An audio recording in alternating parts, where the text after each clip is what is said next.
Si on se rassemble aujourd'hui, heureusement on peut reprendre les manifestations, c'est pour faire du bruit, continuer de lutter, de militer, et que ces 20 personnes trouvent enfin un hébergement, parce que là ça va être intenable, et pour elles, et pour les bénévoles qui sans relâche sont là sur le terrain, et apportent le strict minimum. On a pas mal de bénévoles, mais on est en train de tous se tuer à la tâche, que ce soit à Interroga ou d'Utopia 56. Donc merci d'être venus, et on va faire du bruit, parce qu'on demande aujourd'hui soit une régularisation, soit un relogement de ces gens, parce que c'est plus possible, on va être en hiver, on va pas continuer comme ça. Merci.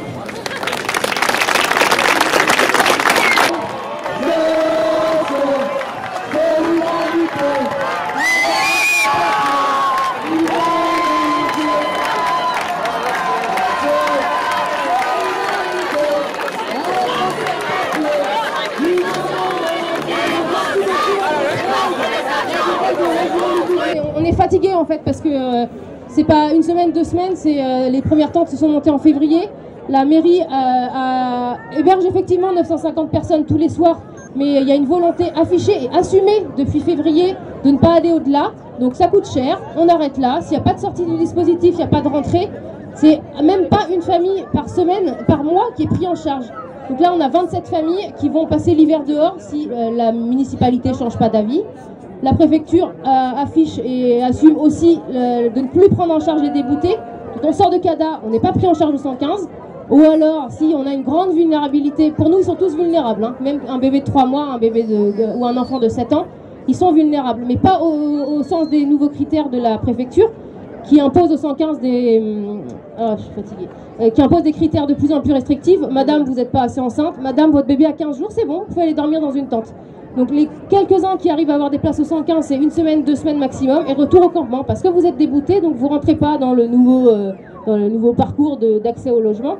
Sauf que chaque personne qui est dehors a le droit à un logement. Ben, en ce moment, on n'y croit pas beaucoup.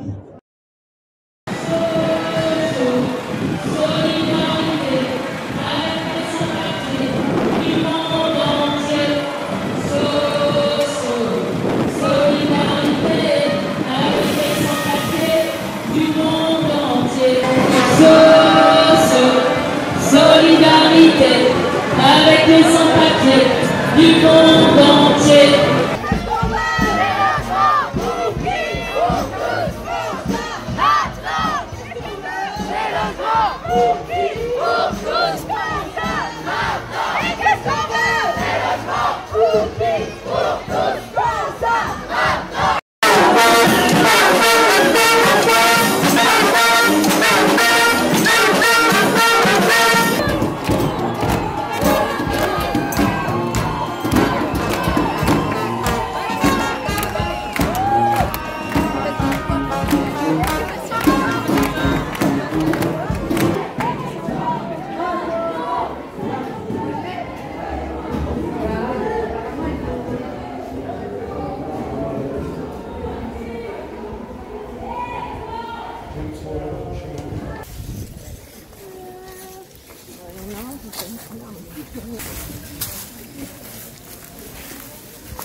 Allez-y, allez-y.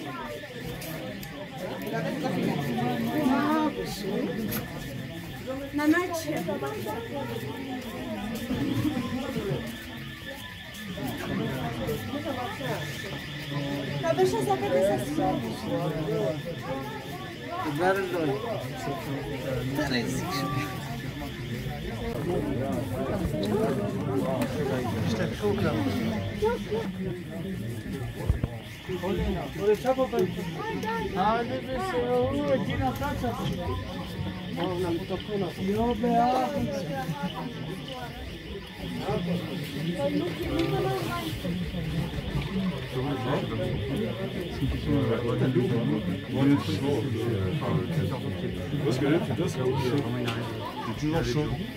j'avoue que Vincent, elle était un peu derrière. Je pense un petit peu. Elle est pas claustro.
Est-ce que tu as bien dormi cette nuit? Non, il est trop froid. Mon grand, elle est ouais. beaucoup malade, mais quand il laisse dehors, il est asthmatique.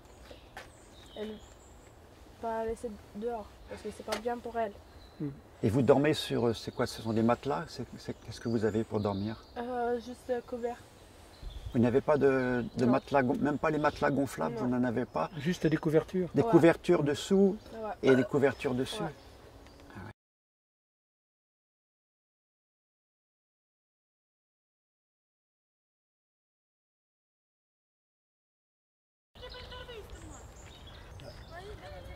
Portent des bouteilles là, et ils ont fait 600 mètres pour aller chercher l'eau, quoi. Hein. Et là, ils ont fait ça aujourd'hui, donc il faudra sans doute refaire demain ou après-demain, quoi.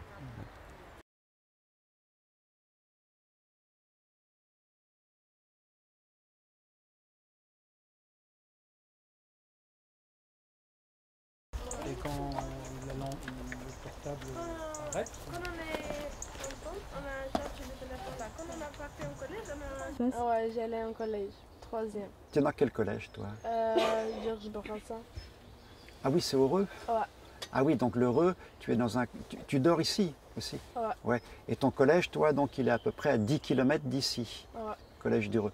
Et tu fais comment pour y aller alors? J'ai levé ici ce matin et je partais là-bas à 8h30. Tu te lèves à 6 heures? Ouais. Et à 6 heures, il fait nuit, je suppose. Ouais. Ouais. Et il n'y a pas du tout il y a pas d'électricité dans le camping. Non. Donc comment tu fais? Le matin, tu t'ouvres tes yeux Ouais. et comment tu trouves tes affaires?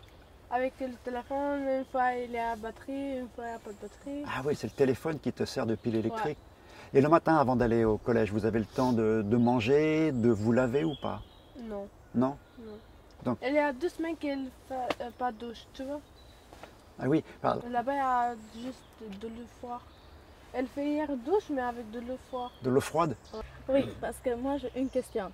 Parce que ici, c'est pas bien ici, parce que ici c'est très dur ici. Il est très froid la nuit ici. Mon père aussi, avec du mal au pied, du rhumatisme. Il est très très malade, comme ça, très froid. Comme ça. Oui, donc déjà tes parents sont malades et le Oui. froid, ça... Oui, c'est comme ça. Et donc autrement ici, qu'est-ce qui est difficile alors? Oui, c'est difficile. Il y a le froid. Oui, c'est froid, il n'y a pas de l'eau chaude, c'est de l'eau froide. Comme ça, moi, on est parti de douche, après c'est très froid. Comme ça, de l'eau, il n'y a pas de douche, il n'y a pas de toilette, c'est pas bien de toilette, comme ça. Oui, il y a quoi? Il y a deux toilettes pour C'est pas les bien. femmes, pour Oui. toutes les femmes là, quoi, Oui. du camp. Oui. Puis il doit y avoir 2 toilettes. Et puis c'est loin, hein. Oui, c'est loin. C'est 600 ou 700 mètres, je Oui, c'est crois. loin, oui, c'est ça. Ouais, ouais. Et il faut traverser tout le camp pour aller là-bas. Oui, c'est loin. c'est ça. Ouais.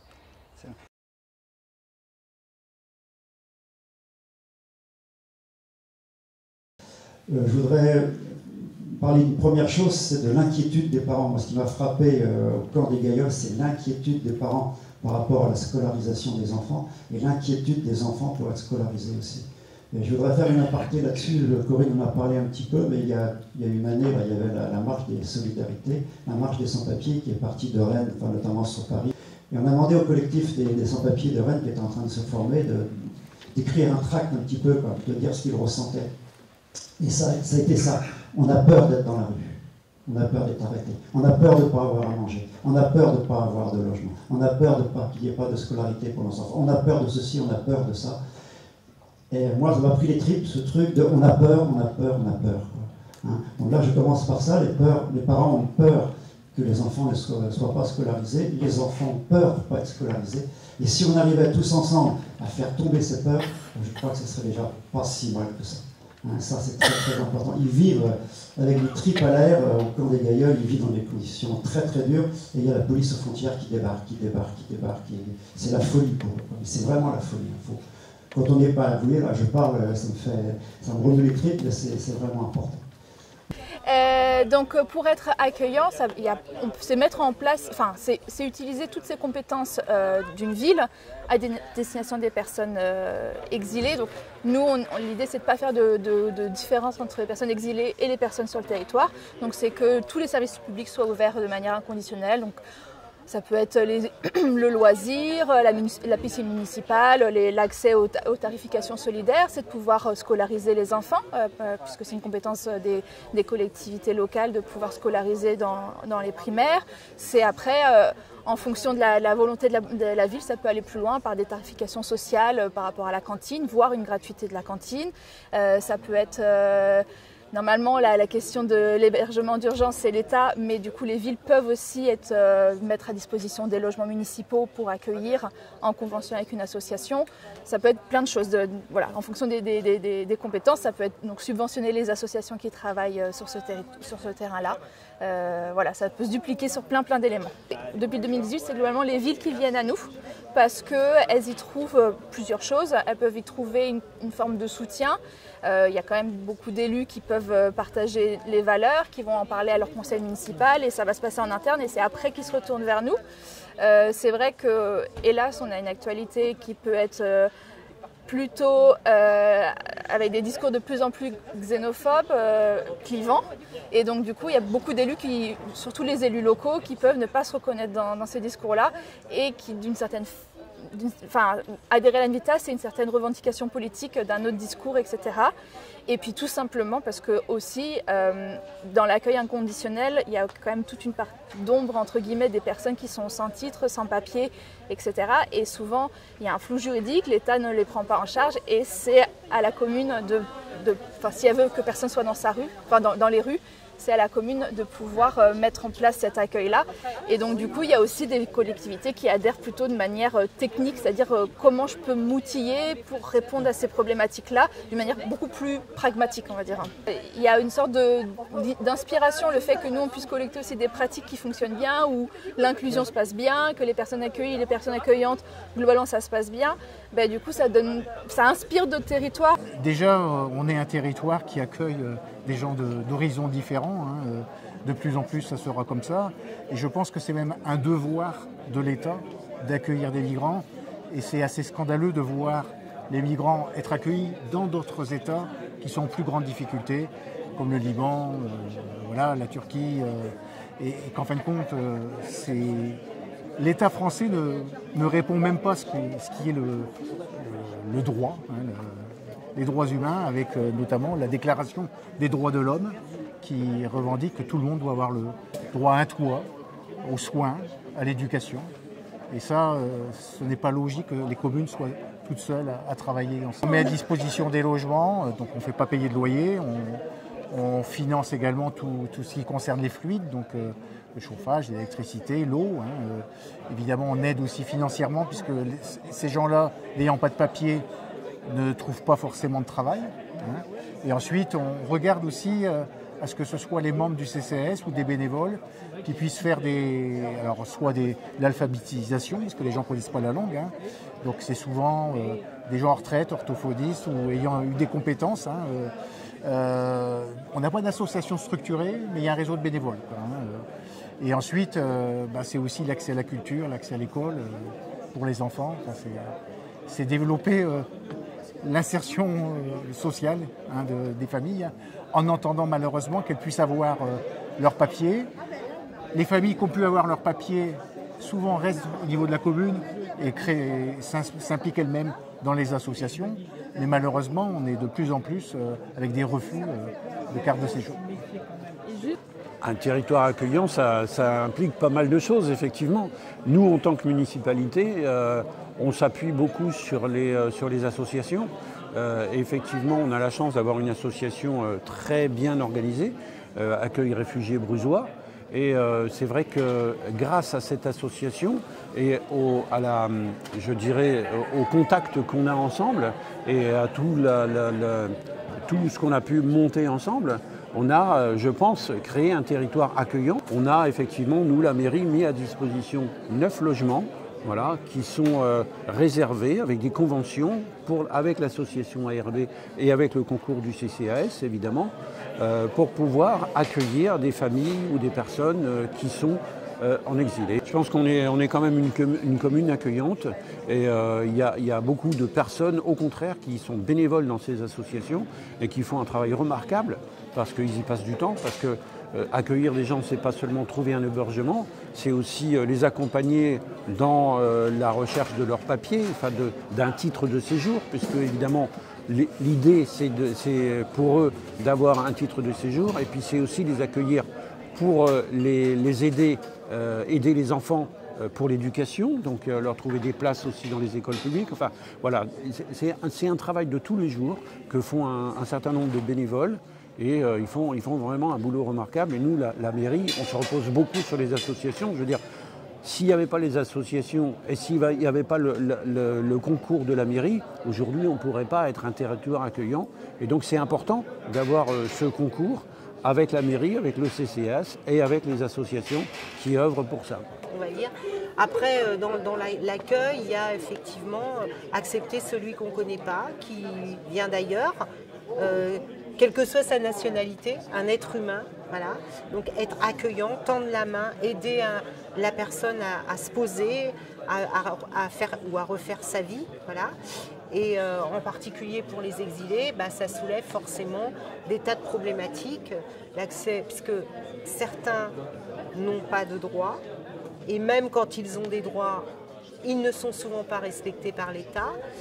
Donc le premier des problèmes qui se posent souvent, c'est l'accès au logement, voilà, l'accès au travail, et puis après tout le reste, la scolarisation, les soins, etc., etc. Donc nous, on a, là actuellement, on a un petit creux de vague, on n'est plus qu'à 13 maisons, mais on va remonter.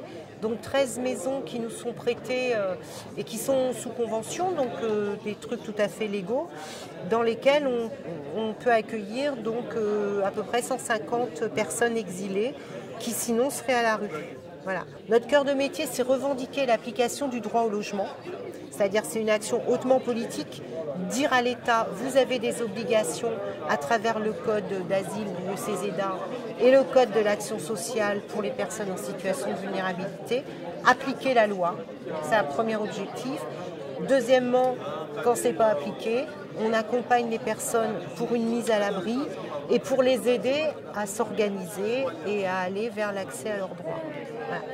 Ce collectif existe depuis 2016 et on est très fiers sur Rennes d'avoir ce collectif parce que c'est relativement rare les endroits où il y a autant d'organisations qui peuvent se retrouver sans se bouffer le nez, sans se faire des querelles de chapelle. Et ça, quand même, on a réussi à faire ça sur Rennes. Il y a des gens très différents. Ça va des collectifs anarchistes jusqu'au, on va dire, Secours catholique, en passant par la LDH. Enfin, c'est très, très, très pluriel. Et tout le monde n'a qu'un seul objectif dans la tête, c'est aider les personnes en situation d'exil à retrouver un accès à la dignité. Ça, c'est super. Alors, l'étonnant voyage, c'est une autre démarche qui a croisé celle du collectif Interorganisation, mais qui n'est pas du tout partie du collectif Interorganisation de soutien aux exilés. En fait, le point de départ de l'étonnant voyage, c'est dans un garage, avec des piles de matelas, des exilés qui se retrouvent pour parler poésie, qui commencent à écrire ensemble. Et puis, c'était dans des maisons qui étaient proches du quartier de Maurepas, Donc comme on est poli, on va dire bonjour aux voisins. Et les voisins, comme ils sont polis, ils viennent nous saluer chez nous. Et donc il y a des amitiés qui se sont créées, des balades qui ont été faites ensemble, et on a décidé de se mettre à écrire ensemble. Alors en fait, tous des gens en situation de précarité, français et exilés. Et en fait, les gens se sont découverts, et il y a bien des fantasmes qui sont tombés des deux côtés. Parce que les exilés, souvent, pensaient aussi que le français avec des papiers vivait dans un château. Je caricature un peu, mais presque. Et le français avait des fois aussi des préjugés sur le migrant.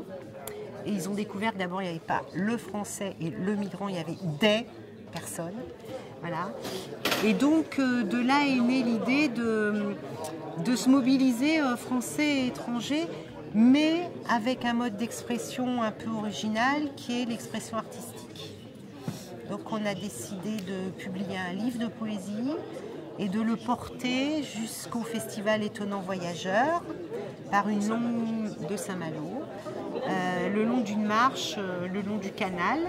Et là, pour le coup, on a interpellé toutes les organisations qui passaient par là. Et là, il y en a 63 qui ont été signataires.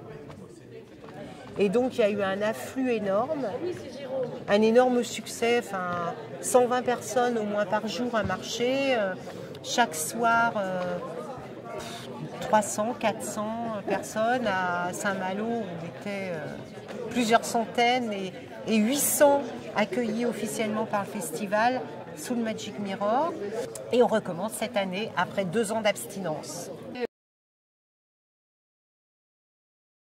Le gouvernement qui avait cherché des communes candidates pour recevoir des migrants. Ça doit dater d'il y a 5-6 ans, quelque chose comme ça. Et donc, moi j'avais lancé une réunion publique et il y avait eu une vingtaine de personnes. Et à la suite de ça, on était sortis de la réunion, chacun avait mis son nom, ses coordonnées et ce qu'il aurait été prêt à faire si des migrants arrivaient. Donc il y avait un jeune de 16 ans, il avait dit si il y a un jeune, je l'inviterai à venir voir mes copains. Il y en avait un, il avait dit je parle arabe, s'il faut. Une maman qui avait dit moi je peux garder les enfants s'il y a des... Voilà. Et donc on a porté ce courrier au maire pour expliquer que si des migrants arrivaient, il y avait des citoyens sur la commune qui étaient prêts à s'investir et à s'occuper de l'accueil. À la suite de ça, c'est passé en conseil municipal. J'ai été entendue au conseil municipal et le conseil municipal, après discussion, a été d'accord, mais le maire n'était pas du tout partant. Hein. D'accord. Le maire n'était pas porteur et pas partant. Et puis, à la suite de ça, on s'est dit qu'il faudrait peut-être qu'on ait une structure quelconque. Mmh.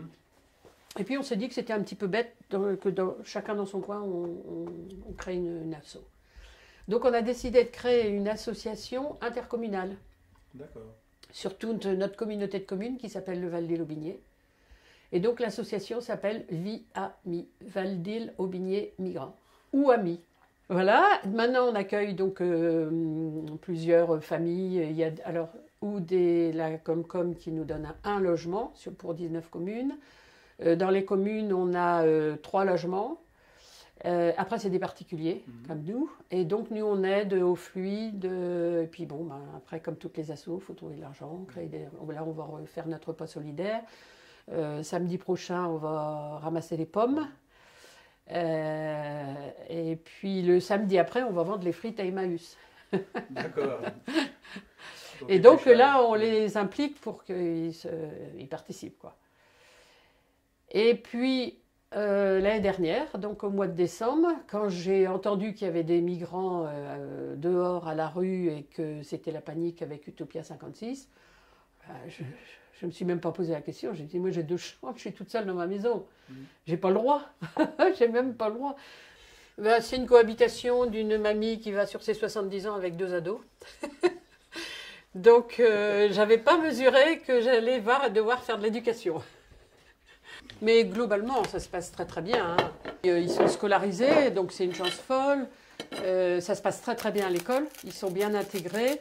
Rebecca vient d'être élue déléguée de la classe quand même. C'est super ça. Ah ouais. Donc c'est quand même un bon rayonnement. C'est une reconnaissance. Hein. Ouais, elle avait l'impression qu'elle n'était pas automatiquement aimée, respectée et tout. Et puis là, quand elle a vu ça, ben, ça prouve que son discours passe, quoi. Nous, sur la communauté de communes, il y a des maisons qui appartiennent à la Comcom, des maisons qui appartiennent à des communes et des maisons qui appartiennent à des particuliers qui sont vides.